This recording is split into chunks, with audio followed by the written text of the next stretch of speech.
नमस्कार, मैं सीपक सर क्लास 10th के आज के एक नए अध्याय के साथ एक नई वीडियो के साथ आज हम लोग पढ़ने वाले हैं क्लास 10th के गोधूली भाग से, हिंदी के गोधूली भाग से अध्याय संख्या 3, जिसका जो शीर्षक है वो है भारत से हम क्या सीखें। पिछली वीडियो को आपने वॉच किया होगा, जिसमें जाति प्रथा और श्रम विभाजन और विष के दांत को अच्छी तरीके से पढ़ा दिया गया है। उसकी एक कहानी बना करके आपको सुना दी गई है। उम्मीद है कि उसको सुन करके आप लोग अपने ऑब्जेक्टिव्स को अच्छी तरीके से कवर कर लिए होंगे। अधिकांश ऑब्जेक्टिव्स आपके वहाँ से कवर हो जाएंगे। आज का जो चैप्टर है ये एक भाषण है और भाषण के जो मुख्य अंश हैं वो हम आपके सामने प्रस्तुत करेंगे कि मैक्स मूलर साहब के द्वारा दिया गया ये जो भाषण है ये किस प्रकार का भाषण है, भारत के विषय में उन्होंने क्या क्या कहा है, भारत की विशेषताओं के विषय में उन्होंने क्या क्या कहा है, ये सारी चीज़ें अभी हम आपके सामने रखेंगे। आप हमारे साथ 15 से 20 मिनट बने रहें। उम्मीद है कि इस चैप्टर के भी आपके सारे ऑब्जेक्टिव और सब्जेक्टिव क्वेश्चंस जो हैं आपके जहन में आ जाएंगे। आपको अधिक याद करने की आवश्यकता नहीं है, बस केवल वीडियो वॉच करें। मुझे ऐसा उम्मीद है कि आपको ये भाषण का जो भी अंश होगा और जो भी इससे ऑब्जेक्टिव सवाल पूछे जाते हैं वो आपके समझ में आ जाएगा। बस वीडियो को अधिक से अधिक लाइक किया करें, शेयर भी करें। जो भी आपके साथ क्लास 10th के बच्चे पढ़ते हैं, बाहर के हैं, इधर के हैं, उधर के हैं, कहीं के भी हैं, चैनल को सब्सक्राइब भी करें और लाइक ज़रूर करें, ताकि हम लोगों को ये मोटिवेशन मिलता रहे कि हम लोग जो वीडियो बनाने में मेहनत करते हैं वो बेहतर तरीके से बच्चों के बीच पहुंच रहा है और बच्चे इसे पसंद भी कर रहे हैं। आइए हम लोग आते हैं मुद्दे पे। क्लास 10th में आपका एक्सरसाइज 3 देखिएगा तो उसमें लिखा हुआ है भारत से हम क्या सीखें। भारत से हम क्या सीखें, यह एक प्रकार का भाषण है, या ये कह सकते हैं यह एक भाषण है। और वो भाषण देने वाले कौन थे? वो भाषण देने वाले थे मैक्स मूलर साहब। मैक्स मूलर का पूरा नाम जो है वो फ्रेडरिक मैक्स मूलर है। आप लोग का ऑब्जेक्टिव कुछ यहाँ लिखा दिया गया है, आप चाहें तो इसे कॉपी में उतार भी सकते हैं या ध्यान से सुन लें। केवल कुछ चीज़ें आपको याद ज़रूर करनी पड़ेगी, जैसे कि मैक्स मूलर साहब का जन्म कब हुआ, निधन कब हुआ, वो सारी चीज़ें लिखी हुई है और जो बची हुई है वो भी आपको लिखा देंगे। तो भाषण देने वाले थे Friedrich Max Muller. Friedrich Max Muller का जन्म जो है वो 6 दिसंबर 1823 ईस्वी को हुआ था। कहाँ? जर्मनी के डेसाउ नामक एक शहर में, एक नगर में। ध्यान रखना है, मैक्स मूलर साहब कहाँ के थे? जर्मनी के थे। जन्म हुआ था जर्मनी के डेसाउ नामक जगह में। कई जगहों पे डेसाउ को देशो भी लिखा हुआ है, इंग्लिश में देशो भी कहते हैं, लेकिन किताब में डेसाउ दिया है तो डेसाउ ही हम लोगों को याद रखना है। इनके पिता का नाम था विल्हेल्म मूलर। मैक्स मूलर के पिता का क्या नाम था?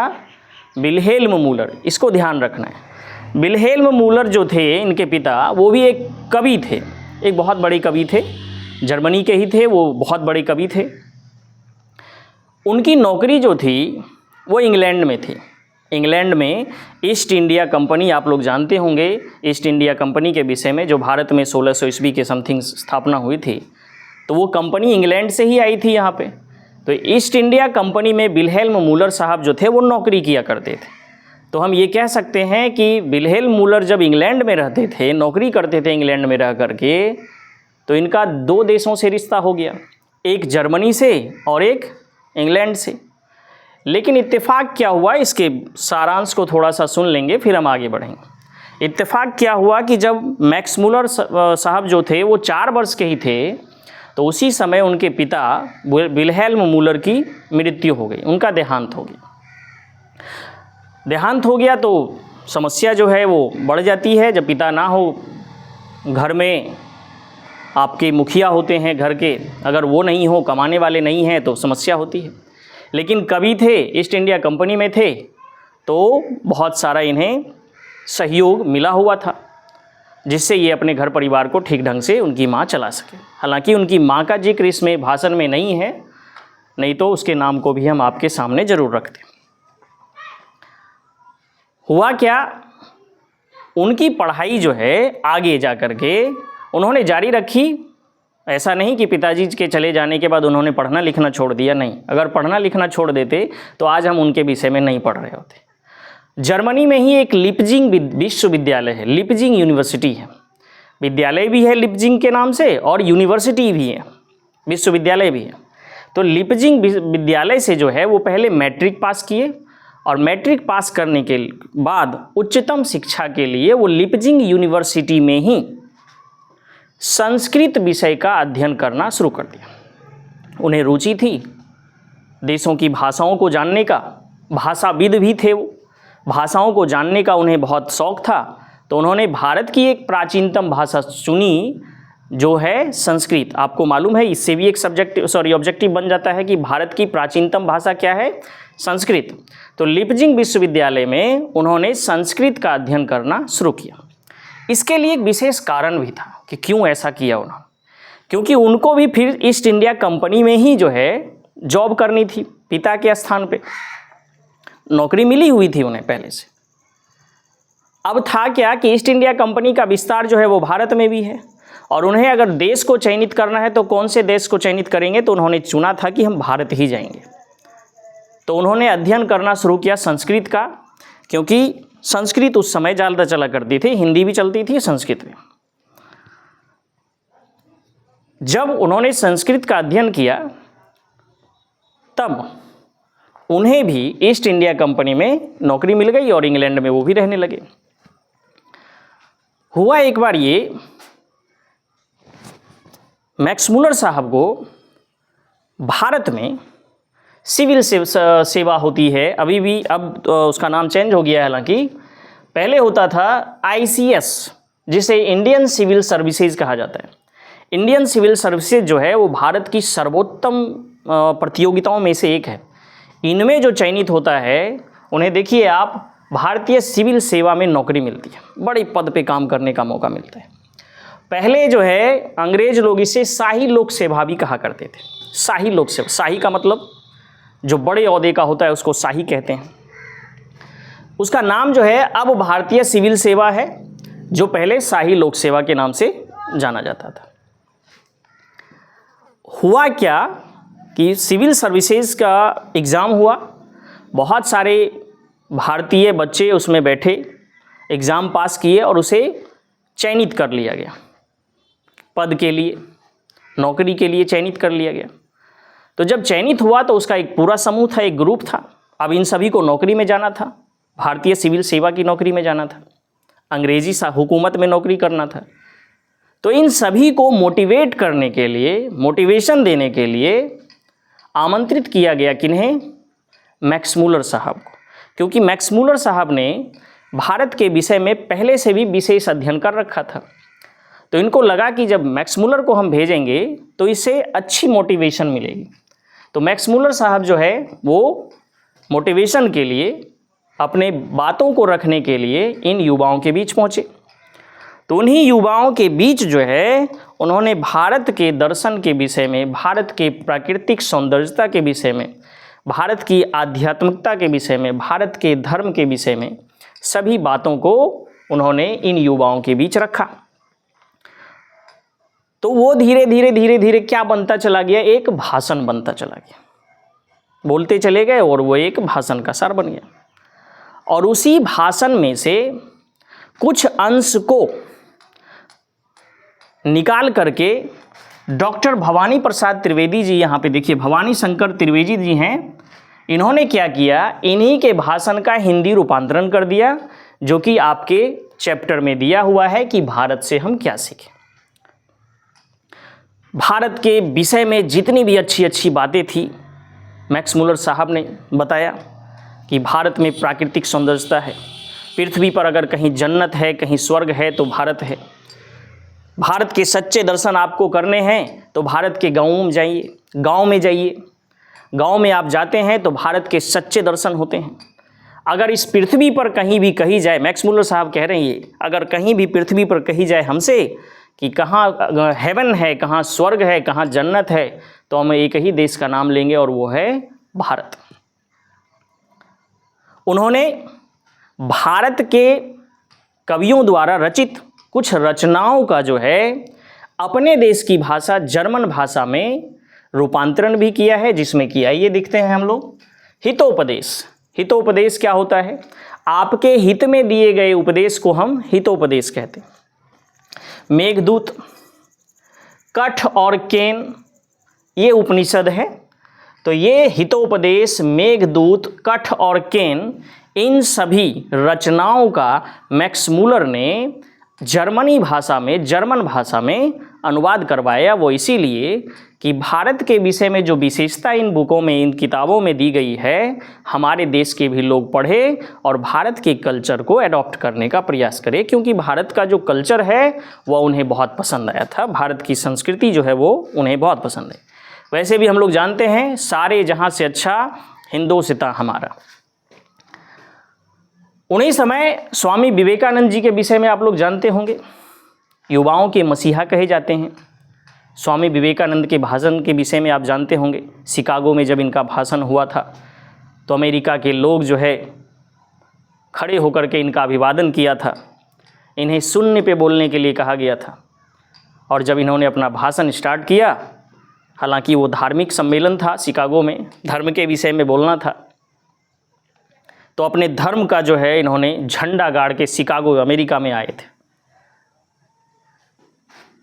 उन्होंने जो है स्वामी विवेकानंद जी ने इनके विषय में जाना, फ्रेडरिक मैक्स मूलर के विषय में, कि ये किस प्रकार से भारत की विशेषताओं को जो है उजागर करते हैं, किन किन चीज़ों के विषय में अभिरुचि लेते हैं। इन्हें जो है फिर एक उपाधि दी गई स्वामी विवेकानंद की तरफ से, और वो उपाधि थी क्या? वेदांतियों का भी वेदांती। ध्यान रखना है, मैक्स मूलर को वेदांतियों का वेदांती किसने कहा है, ये सवाल आपसे पूछा जाता है तो स्वामी विवेकानंद ने। ये भी सवाल को पलट के पूछ देते हैं कि वेदांतियों का वेदांती किसे कहा गया है, तो मैक्स मूलर को कहा गया है। तो वेदांतियों का वेदांती यानी कि वेदों से भी ज़्यादा ज्ञाता है कौन? Max Muller. इसीलिए उन्होंने वेदांतियों का वेदांती कहा था किन्हें? मैक्स मूलर को। एक बार क्या हुआ, अब आगे बढ़ते हैं थोड़ा सा। वो आए सिविल सर्विसेज में, ये कहानी आप सुन लिए थोड़ा सा भाषण में जो था, मोटिवेट किए। मोटिवेशन में भारत की छटाओं के विषय में, भारत की विशेषताओं के विषय में उन्होंने बताया। तो हुआ क्या, एक रानी विक्टोरिया हुआ करती थी, उनका महल अभी भी कलकत्ता में है। रानी विक्टोरिया जो है फ्रेडरिक मैक्स मूलर के विचारों से काफ़ी प्रभावित थी, उनके विषय में सुनी हुई थी। तो एक बार रानी विक्टोरिया ने अपने राज दरबार में, अपने महल में सम्मेलन बुलाया था।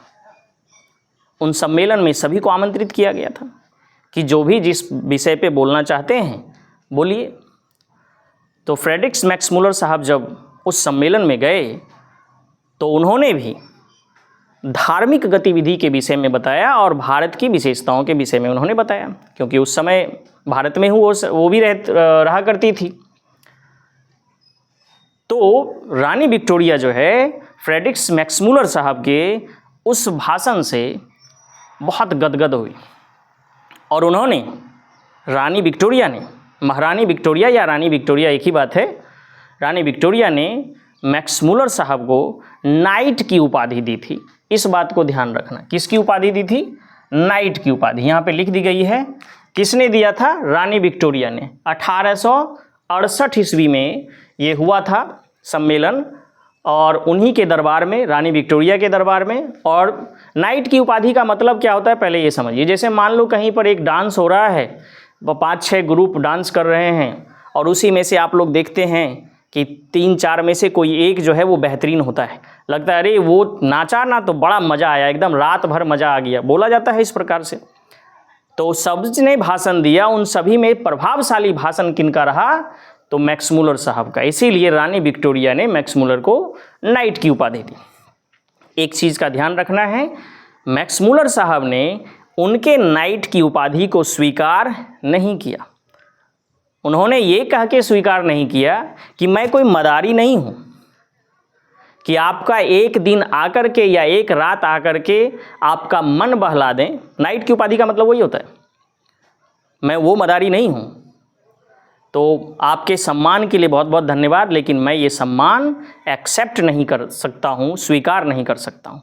तो ध्यान रखना है, रानी विक्टोरिया ने जो नाइट की उपाधि दी थी मैक्समुलर को, मैक्समुलर ने उनकी उपाधि को स्वीकार नहीं किया। हालांकि ये पूछा जाता है सवाल कि रानी विक्टोरिया ने नाइट की उपाधि किन्हें दी थी, तो मैक्समुलर को। मैक्समुलर को नाइट की उपाधि किसने दी है, तो रानी विक्टोरिया ने। नाइट की उपाधि कब प्राप्त हुई है, तो 1868 ईस्वी में। ये तीनों सवाल आपके यहाँ पे हैं। अब आगे बढ़ते हैं हम लोग।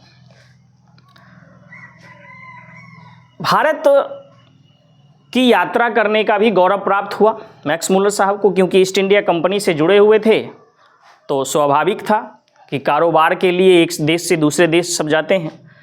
तो इन्हें बुलावा भेजा गया और वो भारत आए। 1846 ईस्वी में ये भारत आए थे, ठीक है, ध्यान रखना है, 1846 ईस्वी में। और जिस समय ये भारत आए उस समय भारत के गवर्नर जो हुआ करते थे, गवर्नर जनरल लिख दे तो ज़्यादा अच्छा है, गवर्नर जनरल जो थे वो थे वॉरेन हेस्टिंग्स, पहले गवर्नर हुआ करते थे। तो वॉरेन हेस्टिंग्स जो थे वो भारत के गवर्नर जनरल थे, ब्रिटिश सरकार में, अंग्रेजी शासन में गवर्नर जनरल हुआ करते थे। तो इनके स्वागत के लिए वॉरेन हेस्टिंग्स थे। अब जाने माने कवि हैं, उन्हीं के देश के लिए काम करते हैं, ईस्ट इंडिया कंपनी के लिए काम करते हैं, तो स्वागत के लिए ये थे। वॉरेन हेस्टिंग्स से आके मिले, तो वॉरेन हेस्टिंग्स उनके अध्ययन के विषय में जानने का प्रयास किया, तो उन्होंने बताया ऐसे ऐसे जो भी था। तो वॉरेन हेस्टिंग्स भी उनकी बातों से प्रभावित थे और वॉरेन हेस्टिंग्स ने कहा कि वाकई में हम इतने सालों से भारत में हैं, भारत में जो सुंदरता देखने को मिलती है, भारत में जो प्राकृतिक छटा देखने को मिलती है, वो वाकई में अद्भुत, इनक्रेडिबल है। तो वो अपनी कहानी में थोड़ा सा एक अंश जोड़ देते हैं जो अपनी भाषण में मैक्समुलर बताते हैं। क्या जोड़ते हैं? वो कहते हैं कि वाराणसी में पुरातत्व विज्ञान के द्वारा, पुरातत्व विज्ञान होता है जो कि ज़मीनों को खोद करके कुछ बेशकीमती सामग्रियों को ज़मीन से प्राप्त करते हैं, हीरे जवाहरात टाइप से, सोना चांदी ये वो। तो खुदाई करके जो है वाराणसी के पास वॉरेन हेस्टिंग्स को 172 दारिस नामक सोने के सिक्के से भरा हुआ एक घड़ा मिला। सोने का एक सिक्का था जिसका मुहर था 172 दारिस नाम होता है। जैसे आजकल गोल्ड खरीदने जाते हैं तो पता नहीं 911 करके कुछ ऐसे है जो कि कहता है कि असली सोना है, बढ़िया वाला सोना है। फिर 77 कुछ करके है जो कि कहता है थोड़ा सा कम होता है। यानी सोने में आप जानते होंगे उनकी शुद्धता कैरेट के द्वारा मापी जाती है, 22 कैरेट, 23 कैरेट, 24 कैरेट। तो वैसे ही 172 दारिस नामक सोने के सिक्के से भरा हुआ एक घड़ा मिला। वो बता रहे हैं, कौन बता रहे हैं? Warren Hastings. किसको? मैक्समुलर साहब को। अब सुनिए क्या होता है। वो बताए कि 172 नामक दारिस सोने के सिक्के से भरा हुआ एक घड़ा मिला। वॉरेन हेस्टिंग्स ने उस घड़ा को भेज दिया अपने देश। कहाँ? इंग्लैंड। ईस्ट इंडिया कंपनी के जो डायरेक्टर थे, निदेशक जो थे, उनको भेज दिया कि ये भारत से निकला हुआ सोना है, प्राचीनतम सोना है, इसे सहेज कर रखना है, यह इतिहास में काम देगा।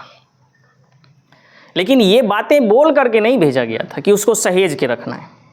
ईस्ट इंडिया कंपनी के महानिदेशक को जब ये भेजा गया, डायरेक्टर को जब भेजा गया, तो वो न सोचे न समझे, उनको लगा गोल्ड, सोना कीमती। उन्होंने क्या किया? सभी सोने के सिक्के को आग में गला दिया। गला करके वो कुछ आभूषण या कुछ भी बनाए होंगे, लेकिन उसको क्या किया? गला दिया।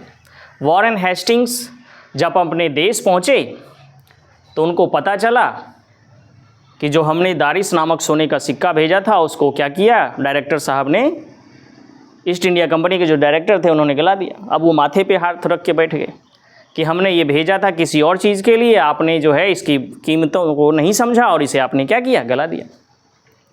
तो ये बातें बताते हैं किसको? ये सारी बातें फ्रेडरिक मैक्समुलर को। फिर मैक्समुलर साहब जो है इस बातों को लोगों के बीच रखते हैं जो मोटिवेशन में गए थे वहाँ पे। तो ये सवाल भी आपसे पूछता है कि वॉरेन हेस्टिंग्स को कौन सा सोने का सिक्का मिला था, तो 172 दारिस नामक सोने का सिक्का मिला था। मिला कहाँ था? वाराणसी के पास। कहाँ मिला था? वाराणसी के पास। ध्यान रखना है, जिसको अभी बनारस भी कहते हैं, इलाहाबाद के आसपास कहीं है ये, उत्तर प्रदेश में, वहाँ से मिला था खुदाई करके। इन्होंने इस सिक्के को कहाँ भेज दिया? तो ईस्ट इंडिया कंपनी के जो निदेशक मंडल थे उनको भिजवा दिया, और ईस्ट इंडिया कंपनी के निदेशक मंडल ने उस सोने के सिक्के को क्या किया? गला दिया भट्ठी में, गला करके ख़त्म कर दिया। अब आगे की बातों को सुनिए। फिर इसमें जो है कुछ और यात्राओं के विषय में भी जिक्र किया गया है। एक सर विलियम जोन्स नामक, सर विलियम जोन्स,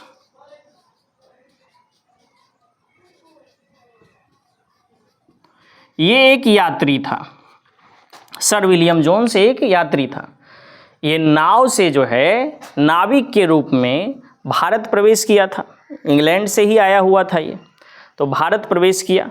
भारत की छटाओं को ये लोग भी समझा। तो इसमें पूछा जाता है कि समुद्री यात्राओं के द्वारा भारत कौन आया था? तो सर विलियम जोन्स। ध्यान रखना है, समुद्री यात्राओं के द्वारा भारत कौन आया था? Sir William Jones.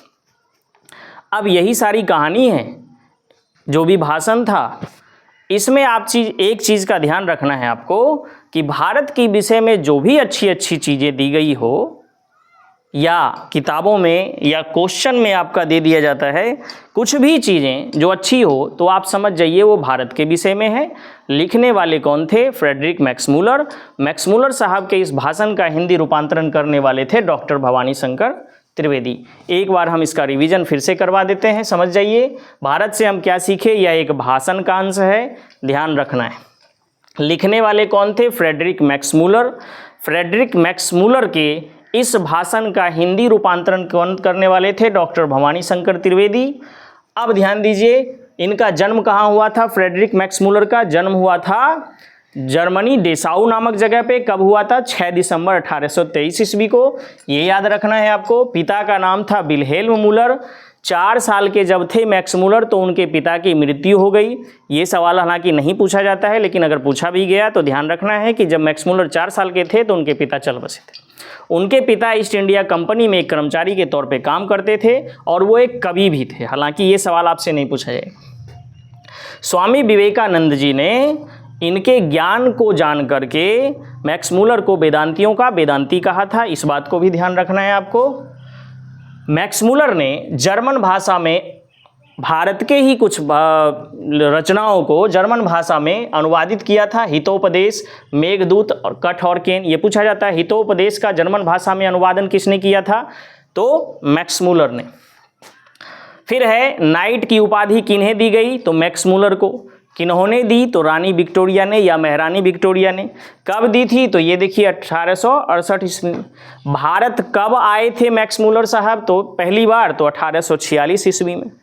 किस विश्वविद्यालय से मैक्समूलर ने संस्कृत का ज्ञान प्राप्त किया? तो लिपजिंग विश्वविद्यालय से। लिपजिंग विश्वविद्यालय कहाँ है? तो जर्मनी में है। इन सभी बातों को सुनकर के आप लोग याद कर लेंगे इसको, ठीक है। 2 देशों से संबंध था, जर्मनी और इंग्लैंड। तीसरा, गाथा कहाँ का गाए? भारत का। भारत के सच्चे दर्शन कहाँ होंगे? भारत के गांवों में। ये भी सवाल आपसे पूछा जाता है, आपके गैस पेपर सब में, मॉडल सेट में होता है, किताबों में भी पूछा गया है कई बार। किताबों में दिया नहीं होता है, वैसे पेपरों में पूछा गया है कि भारत के सच्चे दर्शन कहाँ होती हैं? तो भारत के गांवों में। फिर ध्यान से समझना, जब मैक्समूलर साहब भारत आए तो भारत के गवर्नर जनरल कौन थे उस समय? तो वॉरेन हेस्टिंग्स थे। वॉरेन हेस्टिंग्स जब गवर्नर जनरल थे तो उन्हीं के शासनकाल में उस समय पे वाराणसी में जब खुदाई की गई तो 172 नामक दारिस सोने का सिक्का से भरा हुआ एक घड़ा मिला, और उस घड़ा को वॉरेन हेस्टिंग्स को सौंप दिया गया। वॉरेन हेस्टिंग्स ने फिर उसे ईस्ट इंडिया कंपनी को सौंप दिया। ईस्ट इंडिया कंपनी के डायरेक्टर ने उस घड़े में भरे हुए सभी सिक्के को क्या किया? गला दिया। उसकी कीमत को नहीं समझा वो। यही सब है। और उसके बाद आपके लास्ट में आ जाता है कि भारत की यात्रा किसने की थी नाव से? तो वो थे सर विलियम जोन्स। उम्मीद है कि शॉर्ट में ही, हालांकि ये बहुत बड़ा चैप्टर है, 8-9 पेज का चैप्टर है, अगर इसे एक एक करके पढ़ा जाए तो बहुत ही मुश्किल है, लेकिन उम्मीद है कि कुछ चीज़ें अगर छूट भी गई हो तो उससे अधिकांश चीज़ें इस वीडियो के माध्यम से आपको जानने और सीखने का मौका मिलेगा। आज के लिए इतना ही। धन्यवाद। जय हिंद।